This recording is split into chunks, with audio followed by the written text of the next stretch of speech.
Hello, good evening, everyone. How was your day? Yesterday we did not hold the training. Today we are here again, and I would like to appreciate all of you for your commitment, dedication for this training. This is a 1 month free professional diploma training in peace and conflict management. For those of you that are joining us for the first time, understand that this is 1 month free professional diploma training in peace and conflict management. We have been providing this kind of training since July this year. We started with peace education just 7 days, and then we moved to emotional intelligence for 1 month. We moved to alternative dispute resolution for 1 month. We moved to peace and sustainable development. I think those that did their training on peace and sustainable development, they have started receiving their certificate already. Even today, someone was in our office who came all the way from Uganda, although on a personal assignment, but just passed through the office. He notified us, so we got him the hard copy of the certificate, and he took it to Uganda today. So and then we are now doing peace and conflict management training. So next month we'll be looking at social social justice and advocacy. Do you understand? And the flyer for it is already out. We will soon release it. Do you understand? We soon release it. But the flyer is already out so that people can start registering for the training for next month. Um, so today I want to appreciate all of you for taking time to be part of this training. Some of you have joined earlier. I see you. I was still trying to log on, but I see many of you joined already. So I really want to appreciate all of you. And then between today to Sunday, we should be able to provide you with the topics for the role playing training. Do you understand? That is why we created groups. So if you have not gotten a group yet, if you are not joined a group yet, maybe what I would do is that um, I don't know if I'm able to achieve that tonight, but I will arrange all those groups. And then those that send me their details, those that did not send me details, I will consider that that group does not exist.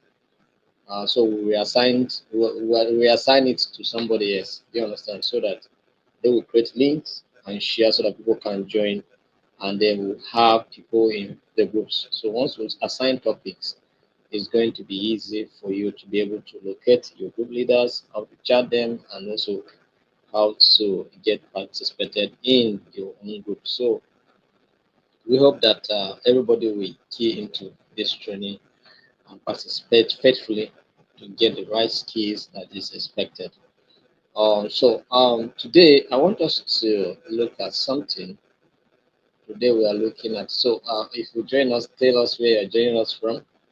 Uh, you tell us your name and where you're joining us from, and of course, we would like to see you share this training with someone. Invite them to be part of this today's training. Let them know that it's free. Let them know that the training is being provided for free and they can also participate in it. All right. So, coming, give me 1 minute. Let me share the link so that other people can also join.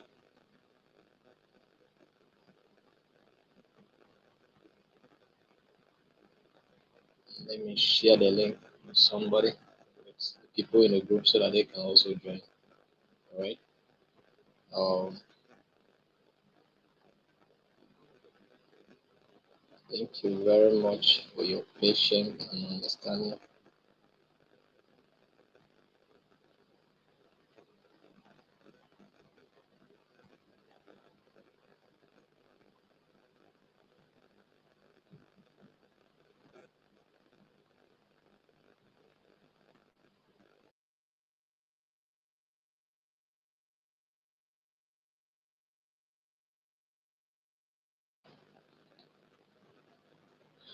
Let's continue with our training. Oh, all right. So if you have joined us, kindly put this on your wall. Invite somebody to also be part of this training, even if they are not joining this one. they can join the next one, or subsequent ones that will be providing, because by next year, from January to December, is going to be training. So we have a lot in store for you. All right. So let them know, let them join, so that they can be part of the training. Thank you very much. So today, I want us to look at case studies. There's a topic I wanted to take, but I will take that topic tomorrow. International law and peace, or international law and conflict. Do you understand? I'll take that topics tomorrow. And that is, I have left two topics now. I have left um, conflict analysis. Maybe I will just take that course. I'll just take that topic one of these days, over this weekend. Maybe I'll just take it. And there's something I wanted to do, but since that thing is not coming forth, let me just take it the way I will take it. Then um, tomorrow we'll look at international law, all right, and conflict. Today we are looking at case studies and contemporary issues in peace and conflict. All right, there are several case studies uh, that we can look at so far as peace and conflict is concerned, and particularly when it has to do with conflict, because the life of a man, or the life of human beings generally, is characterized with conflict. All right, so conflict is a natural part of human endeavor, because there are a lot of issues that can cause conflict. Limited resource, scarce resources can also be a reason for conflict. Misunderstanding and then incompatibility of goals can also cause conflict. The struggle for power. So there are several factors that causes conflict. Do you understand? So there are several case studies if you want to look at, so many of them to look at. Do you understand? And contemporary issues in peace, because it's as if we are talking about peace, but every day we see conflict. But on the lips of every human being is, we want peace, we want peace, we want peace. But every day we are seeing conflict, and it's escalating, intensifying, and you're wondering what is the problem. And then government and states are busy um, developing weapons of mass destruction. So why are we talking about peace, but at the same time we are producing mass instrument of destruction, weapons of destruction? What are we talking about? Are we paying lip services or what? We are talking about peace. Government, head of governments are talking about peace. But when you look at the budget of their military, is higher than every other department or ministry. So why is it so? I think that if really we want to achieve peace globally, then leaders should be committed at reducing the budget for the military.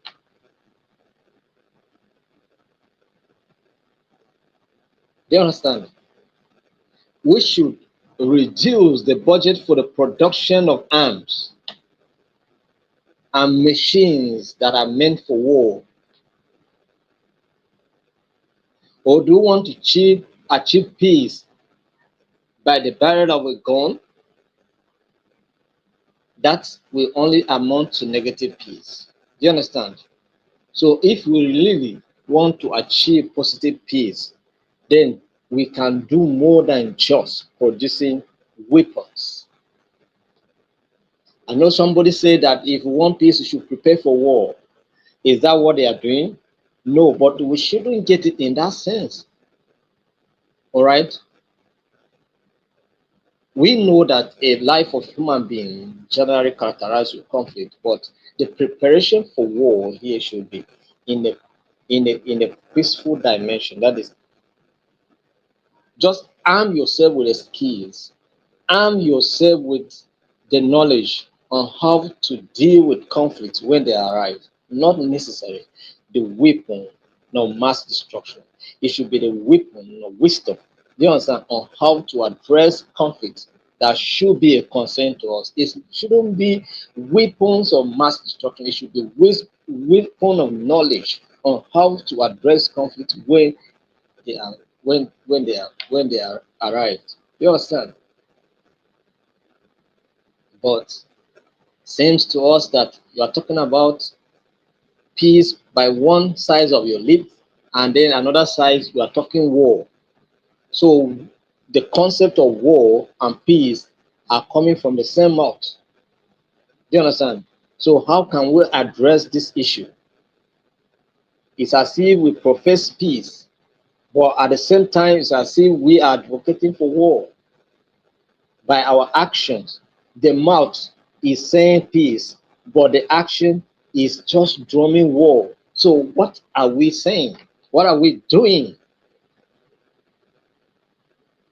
Are we pretending? Are we being so hypocritical concerning about peace? What kind of hypocrisy is that? I do understand people, state leaders talk about peace, but when you look at their action doesn't speak peace at all.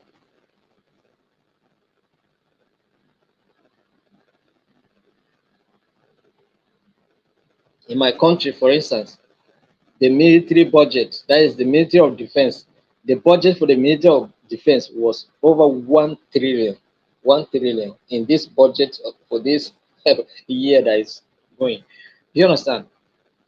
A budget of over 24 trillion or about 24 trillion.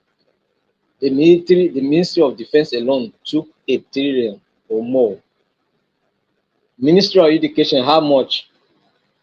Ministry of Agriculture, how much? Ministry of Water Resources, how much? Ministry of Health, how much? Ministry of Foreign Affairs, how much? Because we don't have good relationship with our neighbors. It was the Ministry of Education that nearly destroyed Nigerian relationship with some neighboring countries because of some pronouncement.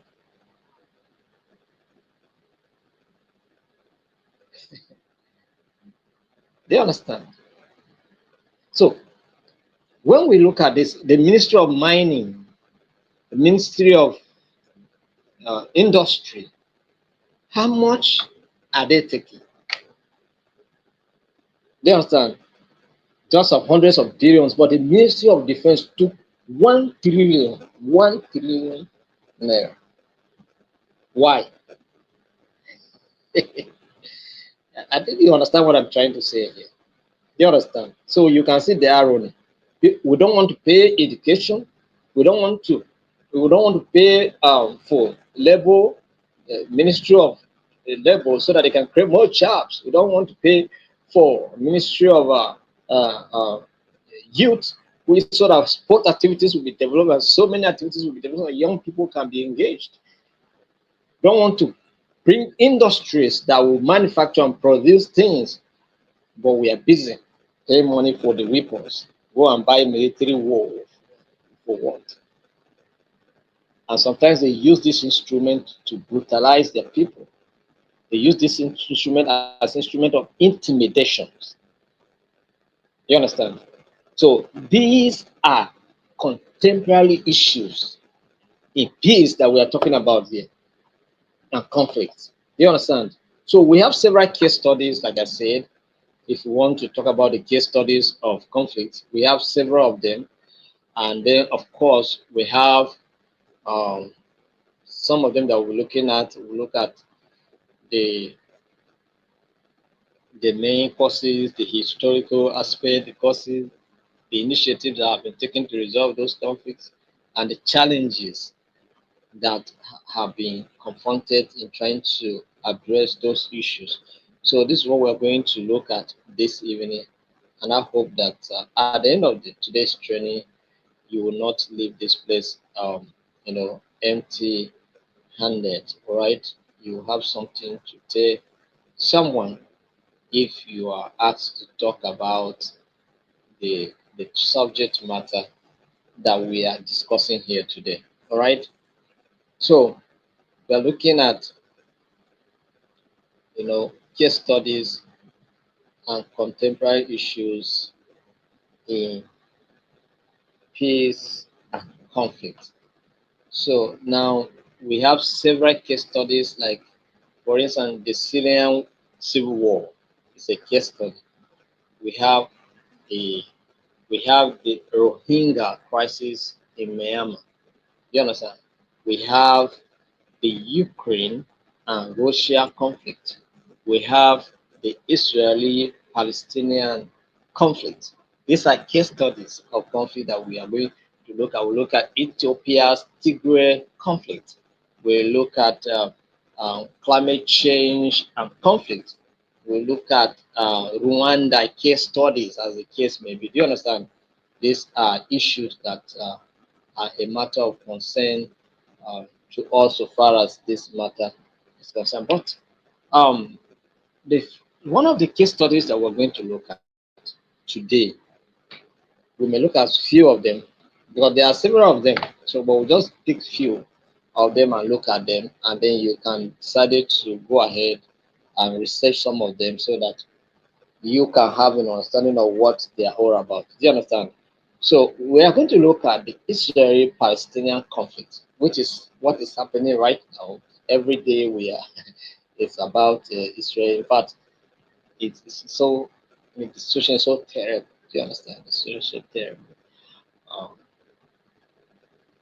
the conflict that started, although it has been a long conflict anyway, but the recent event that started last year October kill more people than the conflict between Russia and Ukraine. Do you understand? So, but I want us to look at um, this conflict. So we'll look at the background, the historical background, we'll look at the main causes of this conflict, and then we will look at some of the challenges associated with this conflict. Do you understand? So that is what we're going to look at today. Tomorrow we'll be looking at another case study. Do you understand? So the Israeli-Palestine conflict is one of the longest standing and most complex conflicts in modern history. It's so complex, it's so for over 70 years. This conflict has been for more than 70 years, this conflict has been existing. So complex, so challenging. Why? Why? Because it evolves around issues that has to do with identity, national identity. It has to do with historical claims to land, political sovereignty, and religious significance. Do you understand? So there are several issues surrounding this conflict, and these issues make what this conflict so complex, so difficult to even intervene, so difficult to be resolved. And that's why it has lasted for more than what 70 good years, because of the complexity of the conflict. Several efforts have been made to resolve this conflict, but the intertwined nature and you know the demands that follow this particular conflict, they are so complex that addressing them becomes a challenge on its own. Do you understand? So, but several efforts have been made, and all the efforts, either they see one side as saying yes or the other side saying no. Do you understand? So that's why the conflict has been like that. That's why even international organizations that are expertise or have expertise in conflict resolution have not been able to resolve this one because it's so complex with several factors responsible for the ongoing and for the continuation of this conflict. So, but let's look at the historical background of this conflict briefly. All right, let's look at the historical background of this conflict. It is believed that in 1517 to in 1948, there was what we call the Ottoman. and the British rule. Do you understand? Now, that is to say that the Ottoman was in control. It was a kind of an empire, and the Ottoman rule was in charge. The Ottoman was in charge. You understand?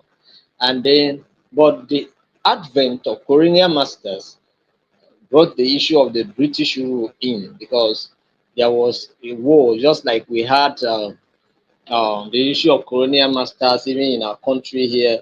We had kings like King Jaja of Opopo, and several of them resisted the entrance of the white men. Do you understand? I remember in my own state of Benue, also they suffered challenges to dominate or take over Benue State or the Tiv Nation generally, because they resisted them like anything else. You understand? But eventually they succeeded, just like they also succeeded here. I'm talking about Ottoman now. So the British Empire, the British rule, the British colonial masters took over from the Ottoman. So, but it says that for centuries the area known as Israel and Palestine was part of the Ottoman Empire. All right. So during this time, it's believed that various religious and ethnic groups, including the Jews, the Muslims, and Christians, coexisted, though often with social hierarchies. Do you understand? That with hierarchical issues. Do you understand? So, but these three form of religions were, in existence together. They, under the Ottoman Empire, all of these religious beliefs were in place. The Christians were there, the Muslims were there, the Jews were there. So nobody should say that, oh, it was the Muslims that were there, oh, it was the Jews that were there, oh, it was the Christians that were there. But all of them coexisted together.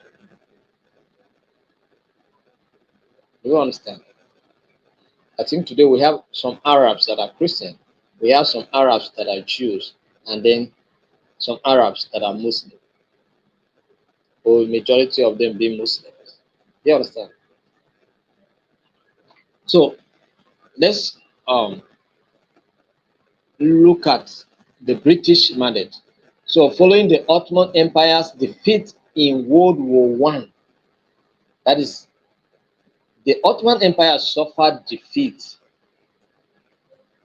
during the World War One. Do you understand? Right?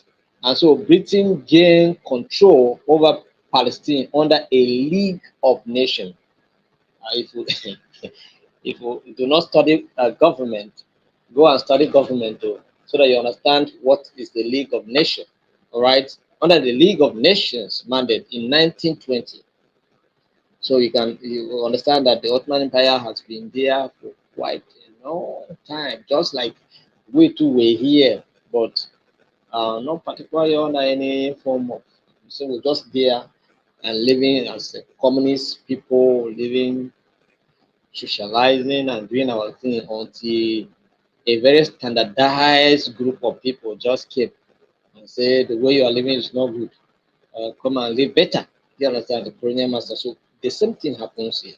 They were just living, but the British Empire now took over, right, and control after the First World War. And then the British promised to facilitate a national home for the Jewish people, as outlined in the 1917 Balfour Declaration. All right, so take, just go and see what the declaration says. The Balfour Declaration. If you're not aware, if I've not seen it, go and see what the declaration says, so that you have a deep understanding. So that some of you used to argue blindly, some of you just sentiment sometimes make you just argue and argue sentimental about religion. You understand? You argue and argue. Some of you argue in favor, some of you argue against based on your belief. You understand? You forget the reality, you forget the fact. So, but also pledge to respect the rights of existing Arab communities, but also pledge to do what? Respect the rights of existing Arab world communities. Now, let's look at this. Jewish immigration and tensions. 1920s to 1940s, the Jewish immigration. So Jewish immigration to Palestine increased particularly due to rising anti-Semitism in Europe and later the horrors of the Holocaust. So the local Arab population, feeling that its land and political autonomy were threatened, began to resist this influx.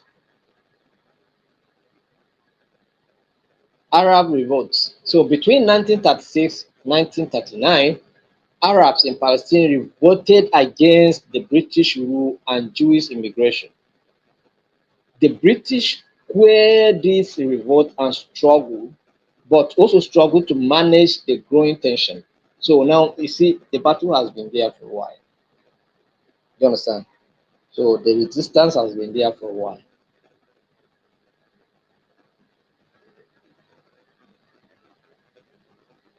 But no, the history may span beyond the 15th century or the whatever century that we're talking about. There may there may be some other historical issues that may be here in place. Do you understand? So whatever we are saying here may not speak holistically on this conflict because this conflict is more of is historical conflict inclined. It's more historical inclined. Do you understand? Because history is so much involved and it's a matter in this conflict because the history itself has been manipulated, abused, and uh, what would I say? Um, Polluted. The history itself has been polluted, diffused. It's the originality of the story itself has been tampered with. Do you understand? Because so many viewpoints coming from different background people, everybody telling the story to suit their beliefs. Do you understand? And suit their own tribe and religion. So many stories are out there. So sometimes you find it which one you should go with. Find it difficult to go with. Do you understand? So these are the issues. So, but there are several historical issues that has to do with. Some of them has to do with even the holy scriptures. You understand? I'm talking about when I'm talking about holy scriptures. I'm not just talking about the Bible alone. I'm talking about also the Holy Quran as well. Do you understand? All of these are holy books. All of them talk about these issues. Do you understand? They have histories.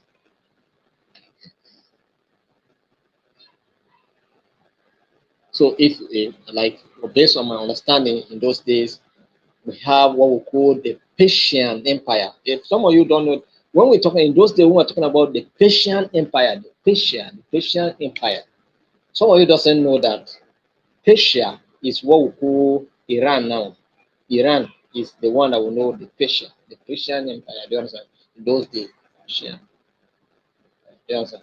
They are the current people call Iran.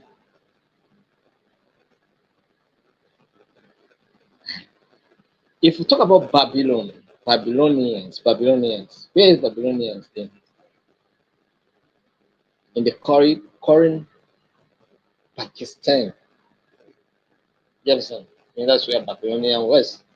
You understand?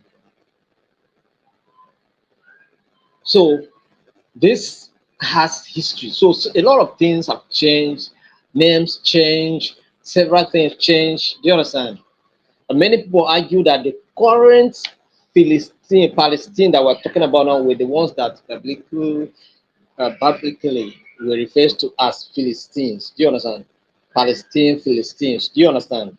So all of these things have changed, names changed, and a lot of stories crafted out. Do you understand? So sometimes you find it difficult to believe which story that is true.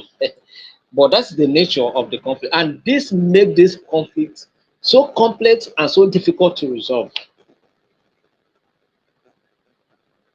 Do you understand? So if somebody is telling you today, now as we are speaking here, that that conflict is going to resolve in the next 10 years, then we're waiting for the miracle to happen. Because Palestinians are not willing to let go East Jerusalem or Abi West Jerusalem. Do you understand? The West Bank. They are not willing because they are claiming something there.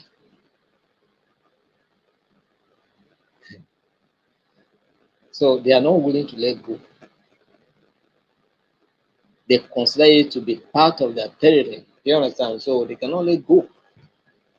So don't expect that conflict to end so soon. The only thing is that the level of destruction will be abated, but the ending is far from realization. The reason being is that the complex nature of the conflict, except a particular party will decided to sacrifice. But so far as and another challenge again, even the issue of two-state factor is also a challenge. So we feel that that should be the best solution, but Israel is particularly concerned about its security. Just like Russia did not want Ukraine to join NATO, because Russia understands the implication of Ukraine joining NATO. Why? It means that the allies of Ukraine now will come and have their military base close to Russia, and Russia don't want that. Don't want the West to come and be monitoring. So this territory and security will be threatened. Do you understand? So they don't want that to happen. So the only thing that will make the conflict in Ukraine to end is when Ukraine rescind the idea of joining NATO. And I think that's what President Trump is going to be able to achieve, to convince the Ukraine president to forget that thing and let it be. And Russia also forget about all those, maybe it's one sacrifice here and there, and then that conflict will be resolved. Do you understand? That conflict can easily be resolved compared to this particular conflict we are talking about here. So, but Arabs revolted, and their revolt were also quelled by the British rule. But the British rule was not able to, you know, totally deal with the tension that was growing. And that tension continues even up to this very moment we are talking about here now. We were small when we started hearing the conflict. The conflict has never ended, right? So in 1947, the UN partition plan, the UN partition world plan in 1947.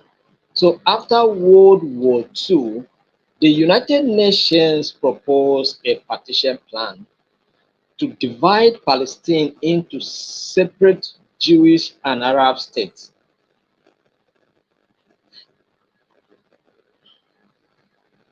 With Jerusalem as an international zone. With Jerusalem as what? International zone. Now listen to this. That is, Jerusalem was not going to be was not going to belong to Jews or to Israel, neither was it going to belong to Palestine. It was going to be an international zone. Jews accepted the plan, but Arabs rejected. Are you getting the point now? The Jews accepted what? The plan, but Arabs rejected it, believing it unfairly, believing it unfairly favored the Jewish population despite their smaller numbers at the time. I get the gist now. Now you see, and this is how this conflict has been. Either one party accepts one thing, the other party say no, and it has continued like that. Any proposal, if we go into some of the initiative, you will see it. One party will accept yes, the other will say no, and that is how the conflict persists. Do you understand? So the Palestinians said no because they felt that it was so unfair because largely they were more in population than the Jews. So why would they be denied of having the opportunity of having the I'll choose this, and then you say it's going to be an international zone. No, it's not going to be possible. It's going to be ours. We refuse this agenda. We refuse this plan. I get the point now. Hmm. Now look at it. 1948 war and formation of Israel. The 1948 war and formation of Israel.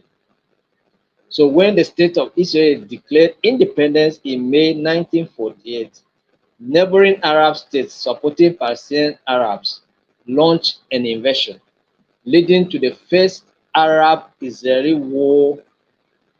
Israel emerged what victorious, expanding its territory beyond the UN partition plan. Now, an opportunity come. Now, it is like in war. Then, when you defeat your enemy, you take over their territory. Do you understand? So Israel emerged in this case as victorious, and then they push Palestinian even more further out of their land. Do you understand? And then you know, take spoils of their land. Do you understand? They just take spoils of their land and push them away. That's why you see some of them in Lebanon, some of them in neighboring Arab countries. They are there, but they are originally they're Palestinians. Some of them don't even have the dream of going back again. They don't even have. They don't have. You understand? Considering the fact that the war is still even ongoing, they are not even thinking it. You understand? So hundreds of thousands of Palestinian Arabs flew or were expelled. Either flew, some flew because they were afraid of death. Some tried to resist but were expelled from their land. If you try to do nonsense, you'll be killed. You understand? So some of them ran. So becoming refugees in neighboring countries, a major point of contention even till this day. That's why you see now it's as if the matter is in Gaza and in Lebanon. Do you understand? Even if Syria want to talk, they receive a bomb blast. If Iran want to talk, they receive a bomb blast. Do you understand? And several issues. So it has been tension over and over. So that's just the brief history of that conflict. If you want to go into details of it, you see several things, several opinionated issues. People say a lot of things, opinionated issues. People don't say that. Some people just come up with, so much stories to tell. So there are so many documents out there to go and read if you want to. You read until you yourself you get confused. So when you are confused and you are tired, you just conclude by yourself that well, you are in Nigeria. So whatever happens, happens. But whatever happens, don't just happen. It has a starting, it has an origin or an origination, and we must deal with that. It must be addressed. So let's look at the key. Let's look at some of the causes of this conflict. Okay, let's look at the causes of this conflict. Right.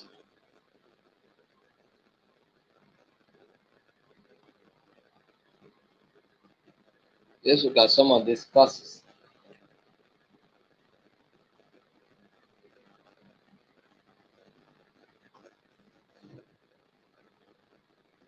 Let's look at some of the key causes of this conflict. The issue of competing nationalisms. Number one cause of this problem is competing what nationalisms. We have the Zionists or the Zionism, we have the Palestinians, we have the as the issue. That is the Zionism and the Palestinian nationalism. All right, these are the issues. I think you have been hearing issues like that. Zionism, Zion, something, something. Do you understand? So Zionism, this Jewish nationalist movement, advocated for a return to the historic Jewish homeland with deep religious and historical ties to the land. Do you understand now? The Zionists also believe that they are not just like taking they are not just they believe that they are not just intruding.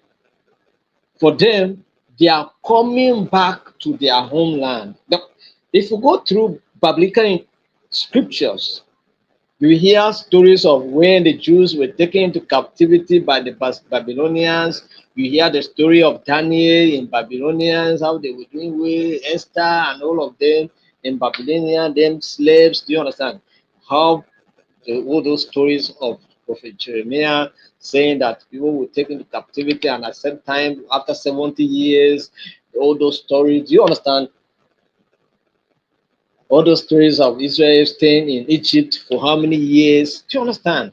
So for them, they were also returning back home, not that they were taking anybody's land. That is their belief. Oh. That is what they are saying here. So for them, the Jewish nationalist movement advocated for a return to the historic Jewish homeland. I get the point now. So you understand their mentality, you understand their beliefs. Do you understand? So if you feel that, oh, they are taking Palestinians' land, they are believing that this land originally belongs to them, but they were taken into captivity or somehow sojourned somewhere and now they are returning. Or they were they taken or they moved, because there are so many wars. These wars have been there in history.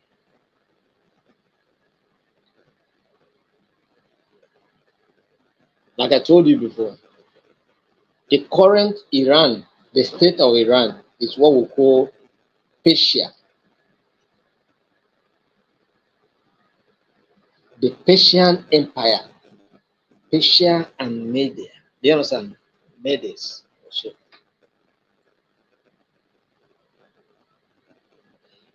so those wars were there. I told you, like story like Babylonians, state of Babylonia. You will not hear it.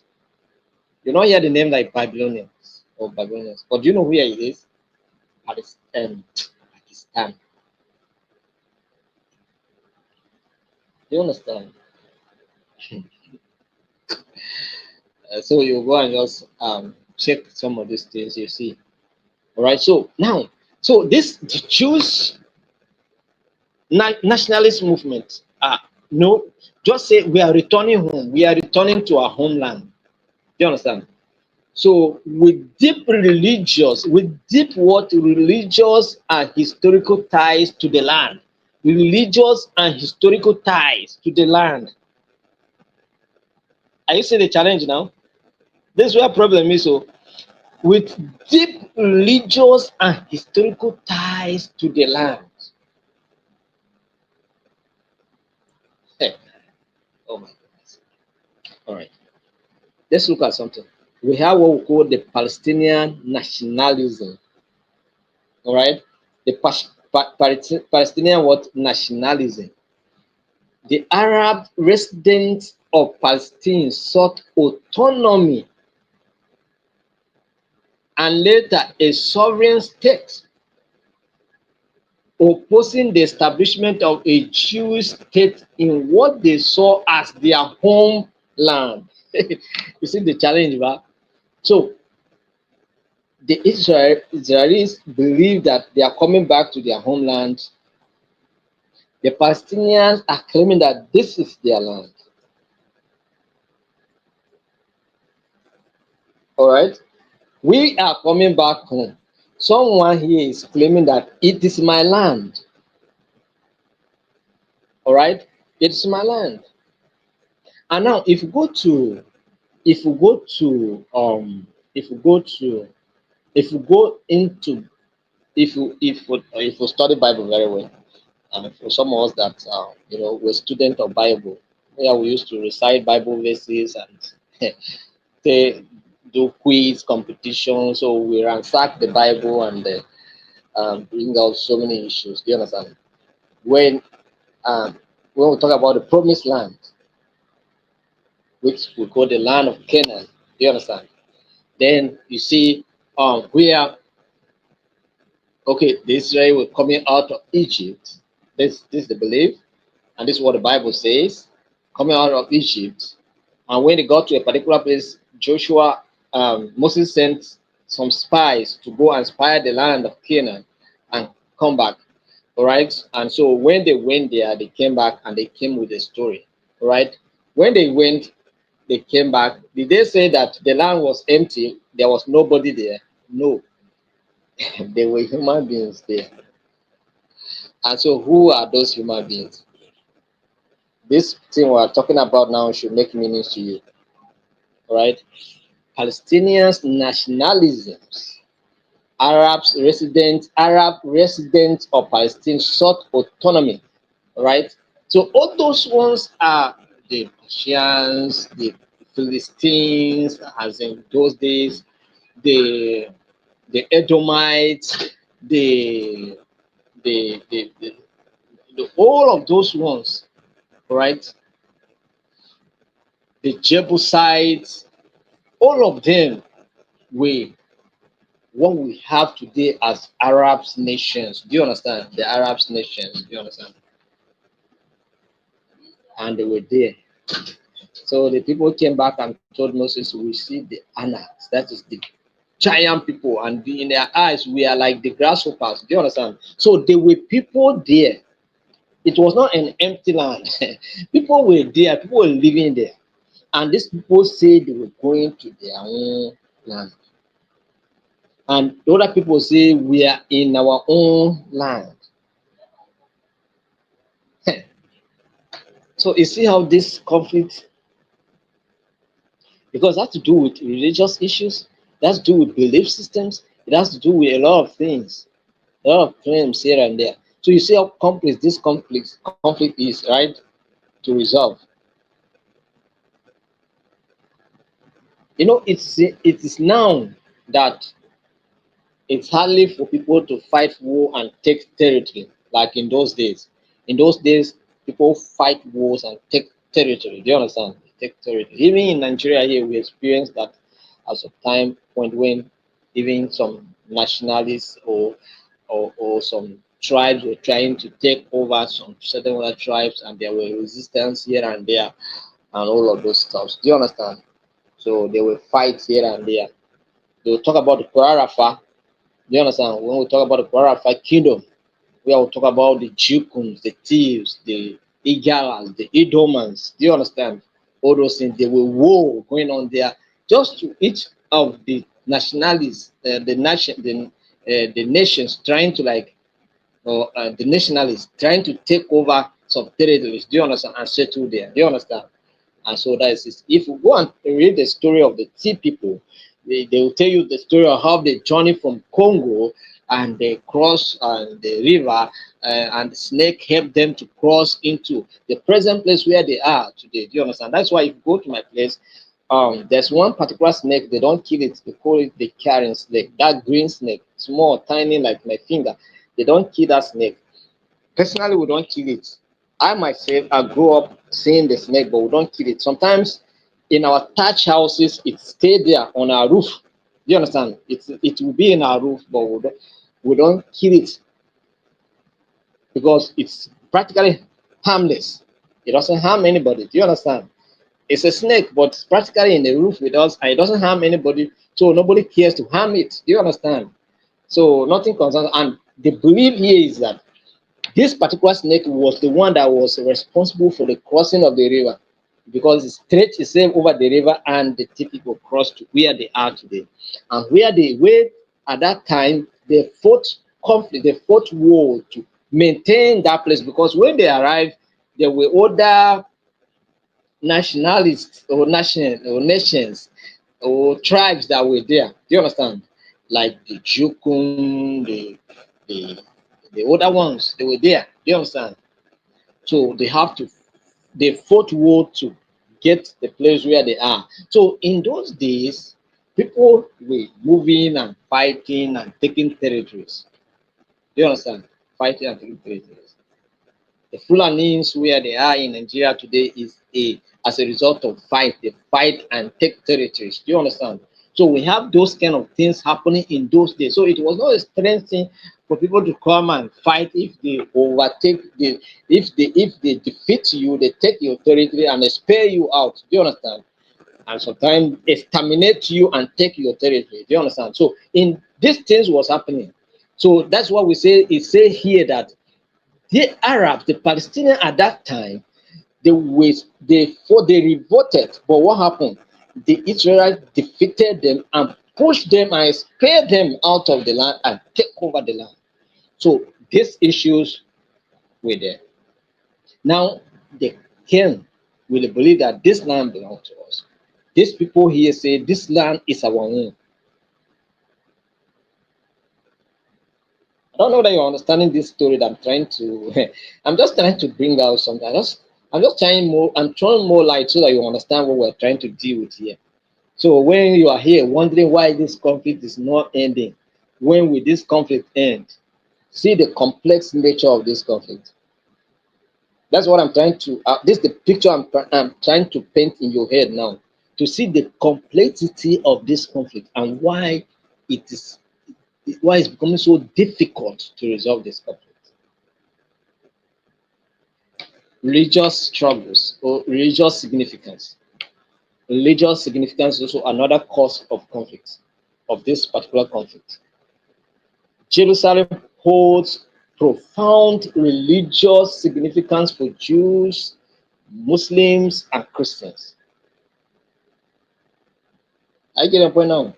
I was listening to one one Islamic preacher, and he says that the Palestinians are fighting to protect their religious artifacts and, of course, their faith, because they believe that Jerusalem holds something significant to their own religion. So, and they cannot. So, the Muslim worldwide should support them. Why? Because they are fighting to preserve the heritage of the Muslim faith. Are you getting? Are you hearing the? I listened to that preaching very well. Do you understand? I listened to what the man was saying very well. Do you understand? So, and he was calling Muslim worldwide to support Palestinians. Now, if you look at how Christians worldwide also support Israel, that is why America is always on the side of Israel, no matter what. If you like call war crime, say war crime A to Z, America still support Israel. UK still support Israel because they were even there. They were the ones that created what we have today. So if they are shouting in their chambers and calling for restraint and all of that, you know that it's not from their heart. They will say Israel is committing war crimes, but Israel will never be held accountable. Why? Some religious interlock. Do you understand?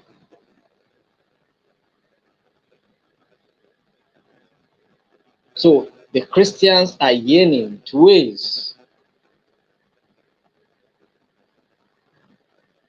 that the Muslim also say we have something here. The Christians say we have something here. The Jews say we have something here. So, but from the beginning, I told you that even in the times of what the Ottoman, it has said that these three will coexisting. So it shouldn't be a strange thing if all of them are laying claim. You understand? All of them are laying claim because it's even from the history that we have said, we have read, it says that the three of them coexisted in that place. Christians were there, Muslims were there, what do you call it? The Jews were there. And of course, the pagans were there. We don't want to talk about the pagans because, but the pagans were also there. So if all of them are laying claims on that city, then we cannot deny it. We cannot blame them for it. Do you understand? Because all of them have some level of affinity so far as this place is concerned. So if there's some Muslim people are saying we have something here, we cannot leave it. The Christians are saying we have something here, we cannot leave it. The Jews say we have something here, we cannot leave it. Then all of them are correct because from the beginning it says that all of them coexisted in that place. I think it's making sense to you now, right? So if all of them are laying claim, so don't blame anybody. They are laying claim based on what is in existence. So the only thing here is that the strong one, the strong one is taking control and taking charge. Then the lesser one is suffering for it. That's just what is happening. It now is a matter of who the powerful controls and take it all. That's just what is happening here. And that's the right now in Israel is exercising. That's the privilege Israel is using because by nature is more powerful than. You understand? So that's it. So another cause of this conflict is territory and borders. Territory and what? Borders. So the 1949 armistice lines, that is often refers to as the Green Line, created boundaries between Israel and its neighbors, but there was no agreement on permanent borders. I see a problem now. There was no agreement on what permanent borders. Israel control over the West Bank, Gaza Strips, and East Jerusalem captured during the 1967 Six-Day War remains a point of contention. Palestinians seek these territories as part of a future independent state. That's why they don't want to let go. Because it was a 6-day war, but the devastation that that war caused. 6 days, in 6 days, just 1, 2, 3, 4, 5, 6. Israel were able to push Palestinians and spare them to move. Just like what's happening in Gaza Strip now. If assuming Gaza is not, if Gaza is a place that they don't, they want to take, for instance, now, maybe they would have pushed them to, I don't know, the place that will go now. Do you understand? Because you see the level of destruction that is going on there. Who want to stand? Standing is dead.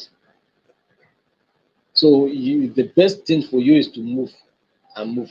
And and I can tell you that in many of them that are waiting to do left that place since and they are living their life somewhere.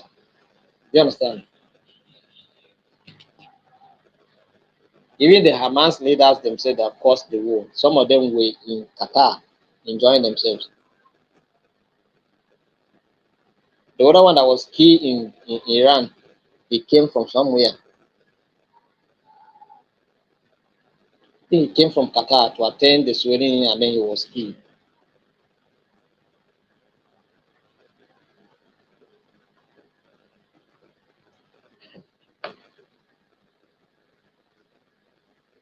So this 6 days war or 6-day war, a 6-day war that pushed.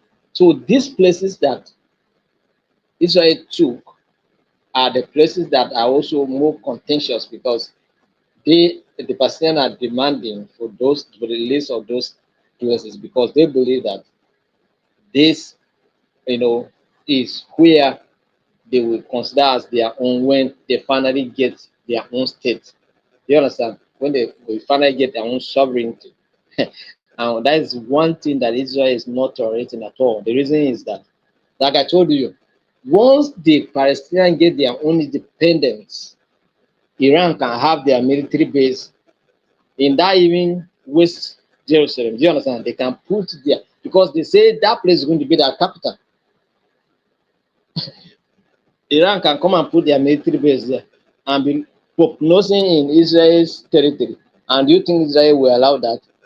That's the same thing that Russia is refusing to allow for Ukraine to join NATO. Once Ukraine join NATO, NATO will have their all the members of NATO, all the members of NATO will have their military base in Ukraine, close to Russia, looking, prognosing and looking, peeping into Russia's territory. And Russia doesn't like that thing. Do you understand?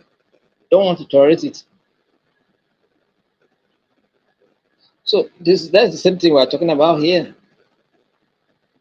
So Israel is trying to, if they foresaw this thing and they are trying to protect their interests, they don't want such neighbors around them. They don't want such kind of intruders. They don't want such kind of nuisance. So this is what they're trying to stop now. And that's why this conflict is more than, that's why two-state factor is not yet yielded a result, because they feel that immediately they give Palestinians their own state, they are in for trouble. Do you understand now? So the people that are suggesting two-state factor also understand the implication of that thing.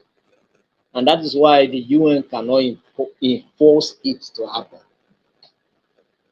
And that's why any effort, any attempt to enforce that, US always use its own veto power.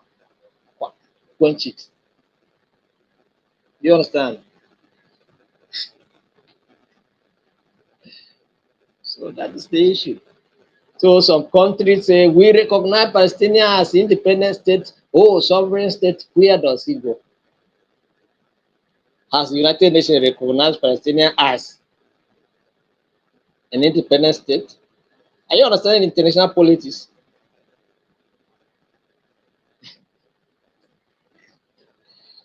So this is another challenge. Territory and borders. Refugees and rights of return. Refugees and rights of what? Return. Palestinian refugees and their descendants displaced since 1948 claim the right to return to their former homes.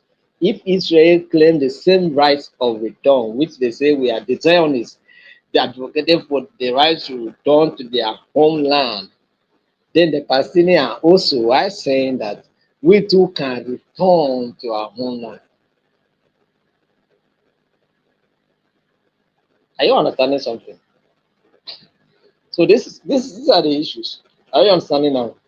So now look at this. So Israel argues that accepting this right would undermine its Jewish majority, because Arab, in the first place, then the reason why Palestine refused Jerusalem to be an international zone was because they felt that they were the majority that were there, and so that place should be given to them instead of putting it to be an international zone. And then Israel accepted it then, but Palestine felt that that was a cheating, so we will not accept that. Do you understand? We will not accept it. Let it be given to us. And so they refused to accept that partition that was conducted by the United Nations. Are you getting a point now? Now, Israel now is saying that if you allow these people to come in like that, they will overwhelm the Jews because of their population. Arabs can give population. You understand? So one man alone married 4 wives, 5 wives, some more, and get 30 children. So they can get population. Do you understand? So comes back with that population. They will overwhelm Israel and anything is possible. So the Jews are saying no, no, no, no. If we allow this thing, its Jewish majority can be what? Undermined. It can be undermined. And so it insists on absorbing only a limited number of refugees. That is, oh my goodness.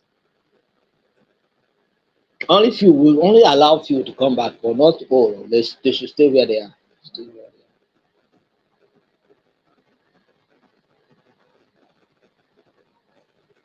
they are. I say something.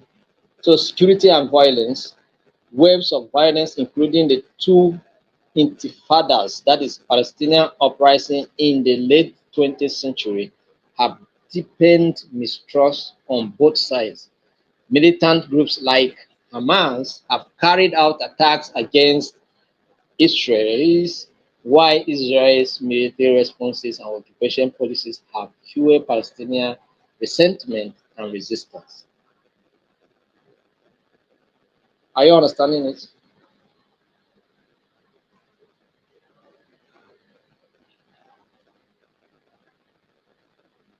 So another one is Israel settlement. So since 1967, Israel has established settlement in the West Bank and East Jerusalem. These are considered illegal under what international law, though Israel dispute this and have led to further tension.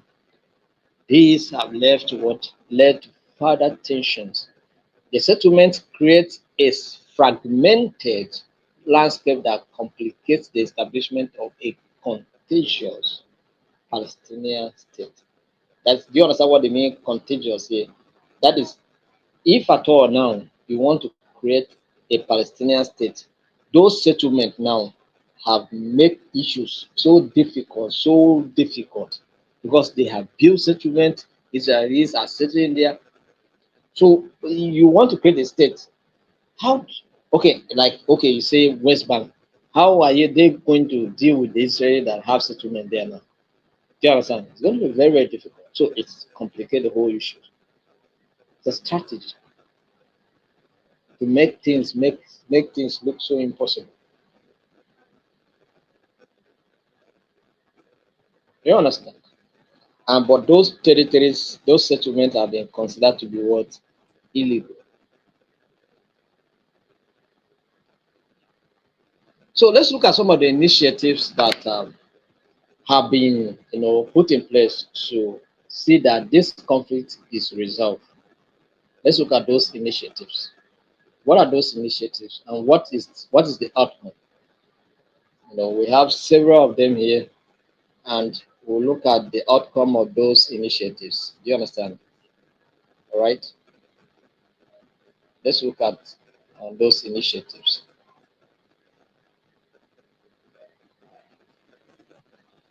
So we have UN Partition Plan 1947. The UN Partition Plan 1947. So objective: the United Nations proposed to divide Palestine into separate Jewish and what Arab states. Because, like I told you before, there are some Jews that are Arabs. They are Muslims. There are some Arabs that are Christians. You understand? There are some Jewish people that are Muslim, and there are some Arabs that are what Christian. So, but we have all of them that were living here, both Christians and the Jews or whatever, and the Muslims were living here. You understand? And now they want to separate them. Let's have a state for the Jewish and then a state for the Muslims, the Arabs. So, and this has been the challenge. So this proposal was rejected, right? Jews accepted the plan, but Palestinian Arabs. So with Jerusalem as an international zone, like we said before, with Jerusalem as what international zone, Jews accepted the plan, but Palestinian Arabs and neighboring Arab states rejected it, leading to the 1948 Arab-Israeli War. Israel declared independence, expanding beyond the proposed border. Now, opportunity came. They say, okay, since people are rejected, we will even push you to go further. And they use whatever they have to push them to go back. And then they take more lands. You understand? They push them to go back. They took more lands and add to themselves. So why Palestinian Arabs became refugees? You see how bad it is. because they refuse. When they refuse, assuming they accepted, maybe by now we would have that Jerusalem as as an international zone where everybody, you the Palestinian, can also come in and go your way without laying any claim on it. The Jews will also go in, do, because one, they say they were living together, Christian, Muslim, and the Jews were living together here. So if that zone, that international zone, Jerusalem became the international zone, any faith can come in, do whatever your rituals, and return back to your state. Jews also do their rituals, return back to their state. Christian, come do your rituals, return back to where you come from. You understand? There wouldn't have been any issue. In fact, we wouldn't have had the conflict that we're having now, maybe. But the Palestinians say no. So the Jews now say, okay, since you have said no, we will Kokuma take over this place and push you out of it. And this is just exactly what is happening now. You understand? So Palestinians now, they don't have a state, number one. They are refugees in other countries. Two, they are still fighting resistance. You understand? So it's a terrible situation. People are dying more, and which is not supposed to be so. In peace and conflict resolution, we talk about the issue of compromise. Sometimes you compromise the things just to move on. You refuse to accept. Okay, no, that land was not allocated to anybody. We say that this place, Jerusalem, should just be an international zone. Anybody can come in. You can come in. I can come in. The other person can come in. But you feel no, no. You say no because you felt that you were so populous. And of course, you should be considered based on your population. You have a larger population, you should be considered. And now you are not considered. Again, you are pushed out. Now you are struggling and laying claim. Sometimes if we can reason very far, we can avoid certain things.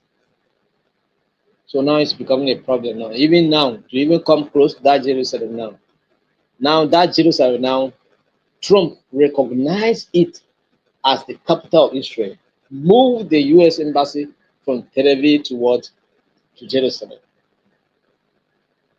I get a point now. So now it means that the Palestinian are, it's now becoming so difficult to lay claim of that place again.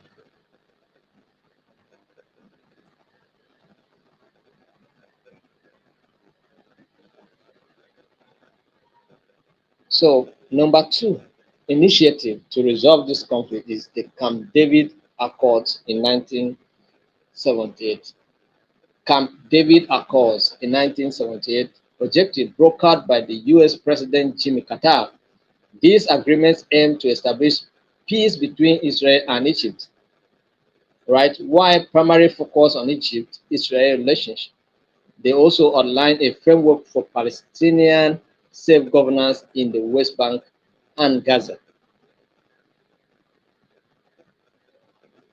Palestinian self governance in the West Bank and Gaza. That's why we have what we call the the Palestinian Authority, who govern in the West Bank, while in Gaza, the Hamas leaders took over. Do you understand? Do you understand the thing there?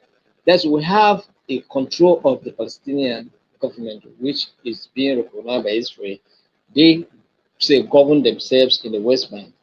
But when you go to Gaza, you discover that the Hamas are the ones that are in charge. So the outcome is that Israel and Egypt signed a peace treaty in 1979, making Egypt the first Arab state to recognize Israel.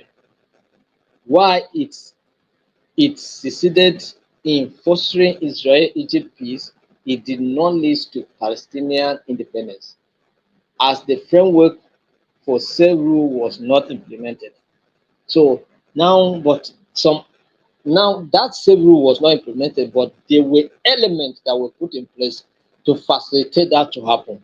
Because we have what we call the Palestinian Authority. They govern themselves there. They govern themselves there. Do you understand? Although under the control of Israel, but they govern themselves. They do their elections. And it was that election that even in Gaza caused the Hamas to take over the leadership of that place. Do you understand? And then, of course, built network for their own activities. And that is what Israel is claiming to be destroying now, those networks, all those tunnels and all those things and whatever that buildings that they have been built to be hiding and doing their operations. That's why Israel is claiming to be destroying now. Do you understand? We have the Madrid conference in 1991. Madrid what conference in 1991. So objectives. This conference hosted by what Spain with support from the US and the Soviet Union aimed to bring Israel, Palestinians, and neighboring Arab states to negotiate peace for the first time since 1948 war. No, Spain recently recognized Palestine as an independent state, right? So, outcome why the conference itself didn't result in direct agreement. It laid the groundwork for further negotiation between Israel and Palestine, eventually leading to the Oslo Accord.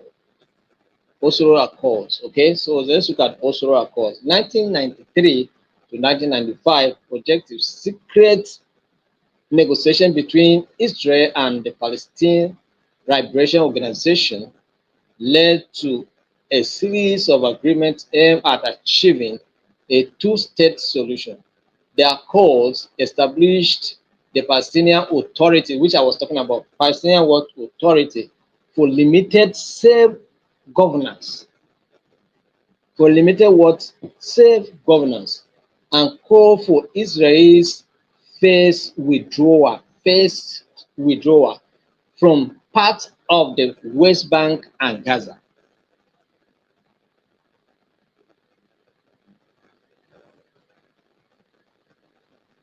See steps, right? So why the accords allow for limited Palestinian self-rule, key issues such as Jerusalem. Now listening, just listen to this. Why the accords allow for limited Palestinian self-rule, key issues such as Jerusalem, refugees, and borders were left unresolved. Who govern Jerusalem? Who take charge? Nobody discussed that one. The borders, the borders will say that they were not permanent borders. So the borders were as porous as anything, even though the green line, whatever that we're talking about, didn't say permanented those demarcations. Do you understand? So those issues were unresolved. The issue of refugees returning also were not discussed. And these are some of the causes of the conflict that we're talking about, right? So the process broke down and growing distrust, violence, and the assassination of Israel Prime Minister Yitzhak Rabin in 1995. You can see now. You can see that issue now. So Camp David Summit 2000. So objective US President Bill Clinton hosted Israel Prime Minister Ehud Barak and Palestinian leader Yasser Arafat in a last attempt to reach a final peace settlement. Key topics included borders, the status of Jerusalem, and the right of return for Palestinian refugees. Those issues that were left in the Oslo Accords. The Camp David Summit wanted to address them. Do you understand? So what was the outcome? The summit failed. It failed woefully, as neither side could agree on major issues, especially regarding Jerusalem and refugees. The second intifada, a period of intensified violence, erupted shortly afterward, further diminishing hopes for peace. The death. There's no hope.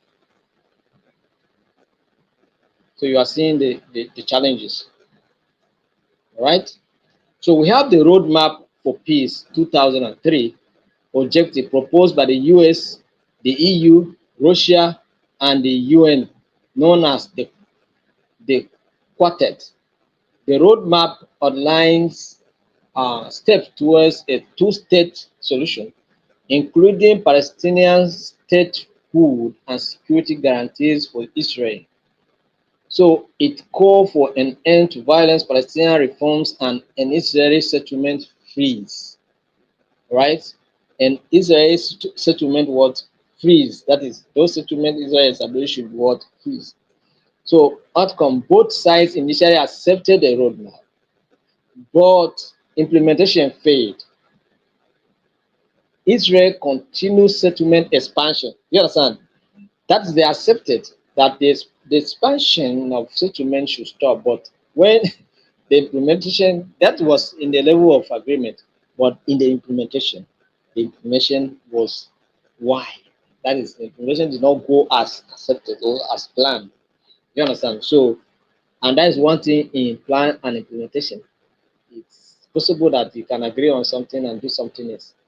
So it went wide, and then Israel continued with their expansion, and then internal division among Palestinians, as well as ongoing violence, hindered progress. The roadmap became largely ineffective.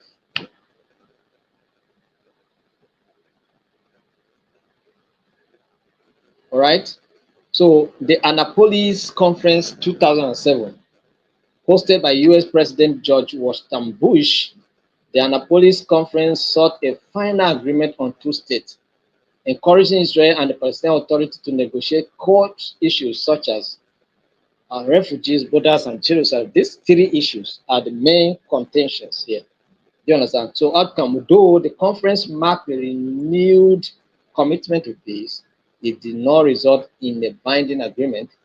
Political changes in both Israel and Palestine, along with rising tensions in Gaza, further stalled the peace process.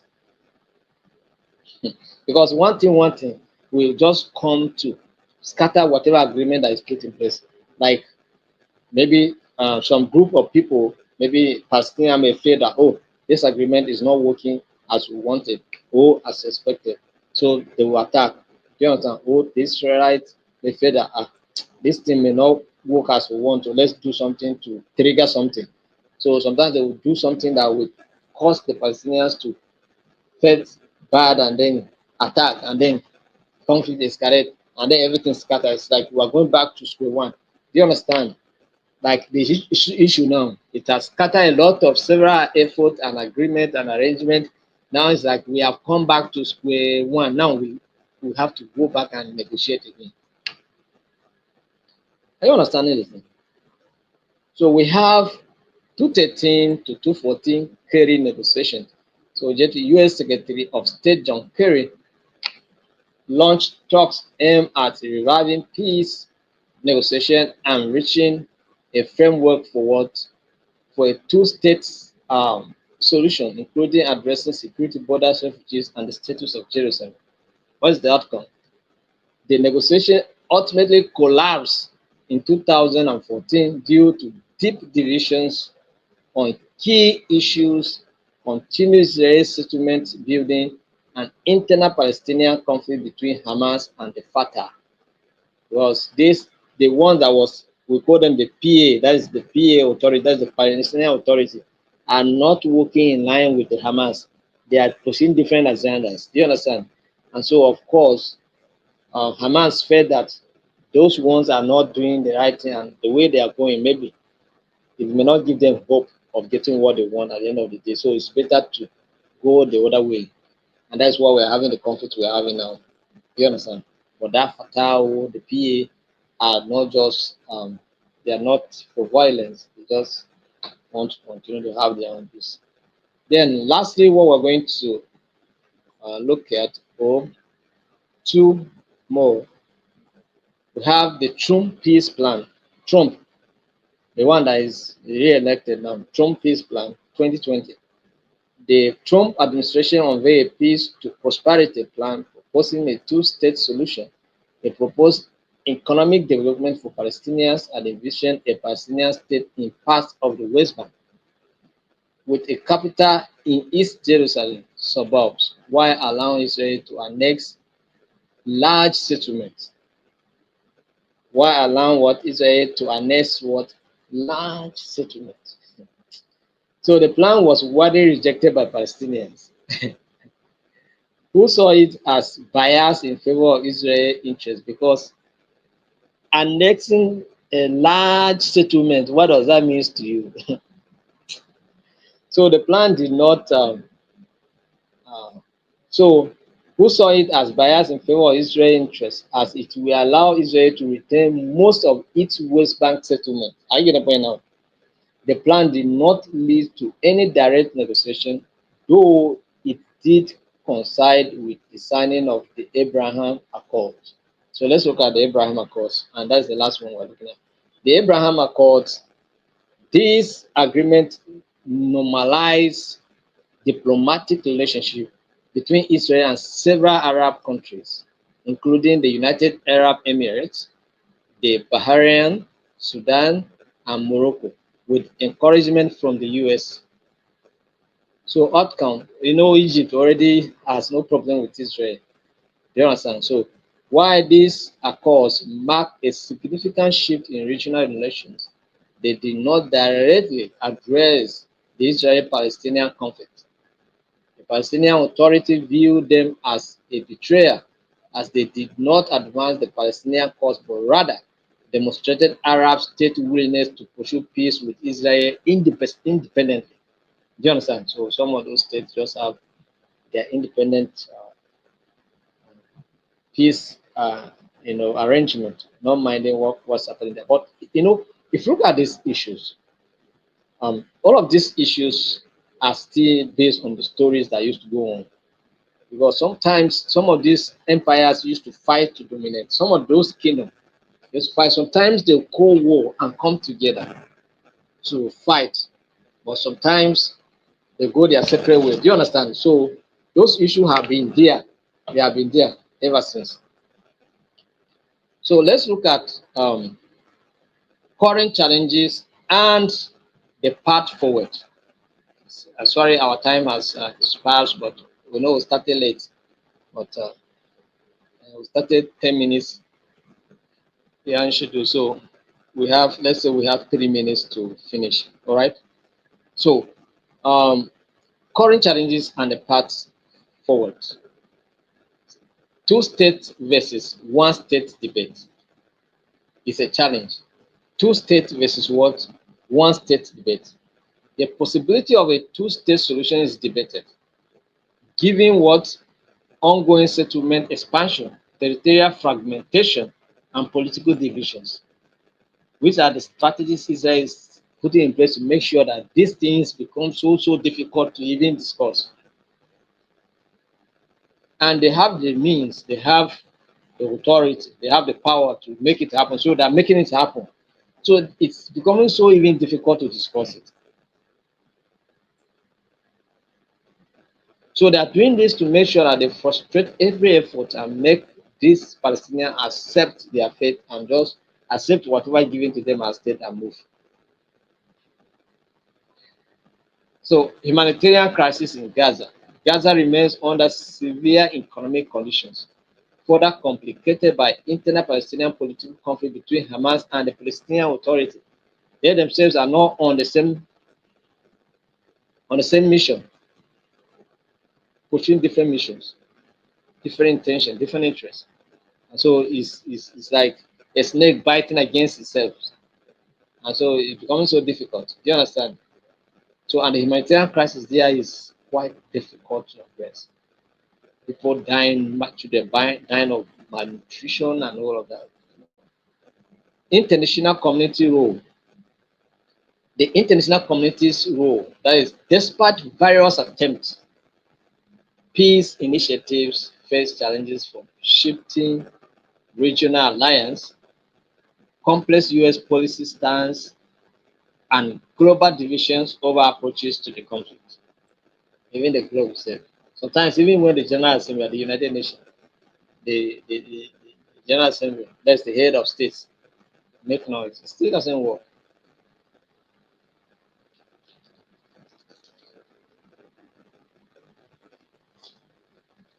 So political fragmentation within Palestinian leadership is a challenge.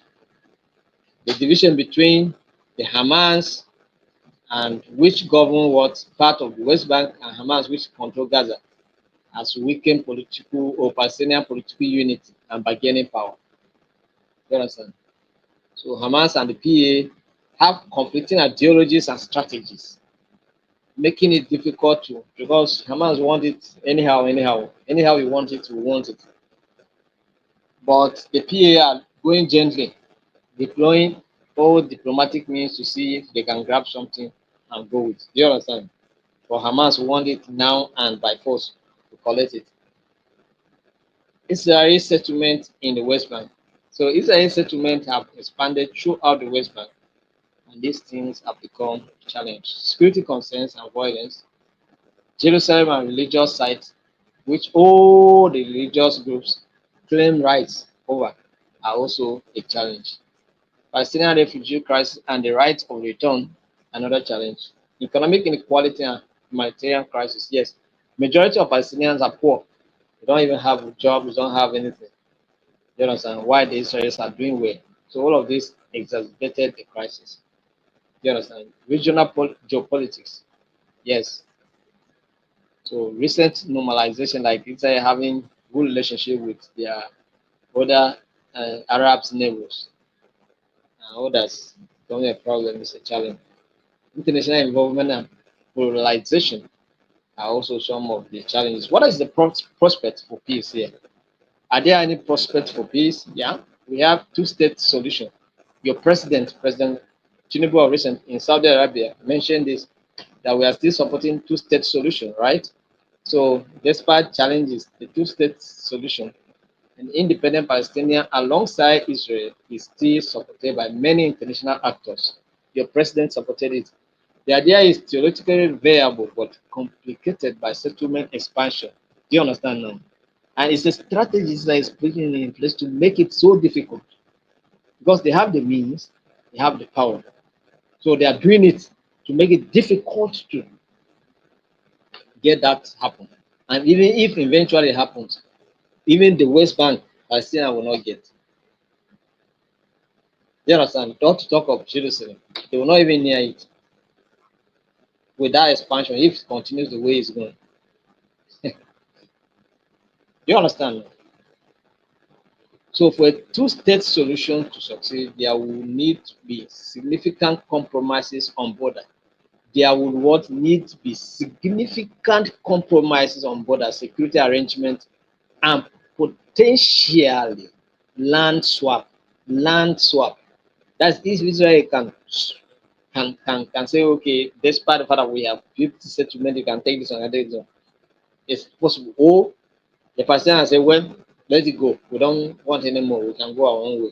Let's have our own state. And for me, if for one, if I'm one of them, I will just say, let's have our whatever we have, let us go. Even religious side, we can build new ones. Do you understand? But these things I'm saying this, maybe I'm saying it because I'm not involved directly, but I feel that whatever, God is everywhere. Do you understand? So and then borders. So border issues can also be compromised. We have to, if we must move forward, we must compromise. So the one state solution where Israelis and Palestinians live as equal citizens in a single state is proposed by some as an alternative. However, this approach faces considerable resistance from both sides. For Israel, a one-state solution could challenge its identity as Jewish state. For Palestinians, there is a fear of becoming a marginalized minority, even though you see the majority, but have been pushed some on refugees and now they look as if they are not in much number. Do you understand? So this solution would also require significant legal, social, and cultural integration that could be difficult to achieve. Are you seeing the issue now? This how this that's why this Even when we are talking about the prospect of for peace, you see how complex and challenging it is, right? But these are the prospects for peace that we're talking about. But see how challenging this is. Then incremental or temporary agreement. So in the absence of a comprehensive peace deal, smaller steps or interim agreements may help build trust and improve conditions. Yes, if they are making little efforts, maybe they build trust, and then whatever effort, whatever agreement you have in the interim, don't betray it, don't abuse it. Don't abuse it, continue to build trust, and then eventually you have what you want. These steps could include economic cooperation, easing of movement restrictions, security cooperation, or effort to prevent settlement expansion. Grassroots peacebuilding initiatives. Grassroots efforts and non-governmental peacebuilding initiatives seek to foster dialogue and understanding between Israelis and Palestinians. These efforts focus on creating shared cultural and economic projects, promoting dialogue and humanizing each side's perspective. So once we have that, it will begin to eat deep in the system. And of course, the young generation that is coming up, they get to grow with attitudes of peace rather than the violence that we have now. Otherwise, every child, Palestinian child is come with the orientation that Israelis are bad people, and of course, they should be defeated, they should be killed, they should be eliminated from that land. Do you understand? That is the belief. So, international diplomatic support and economic aid can also go a long way to help. Focus on human rights and accountability can also help. So, these are the issues that we have here. And I think now you have an idea of what the history of conflict between Israel and Palestine is, and of course, you also have the what are the things that are responsible for the continuation of this conflict and the challenges, the prospects for peace. So, thank you very much. I think this is the much we can take today.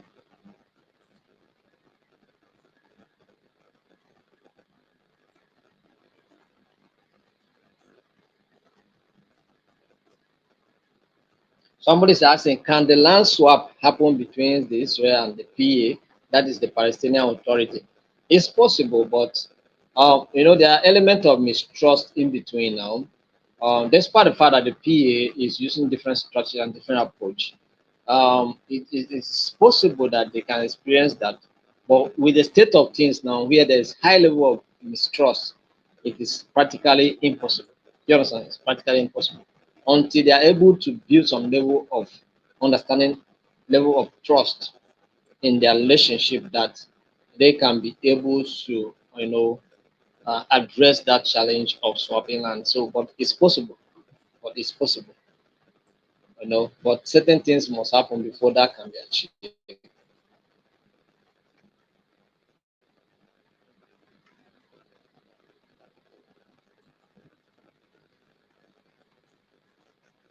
So, all together now. So, thank you very much. We'll see you tomorrow by 7 p.m. See you tomorrow. Good night.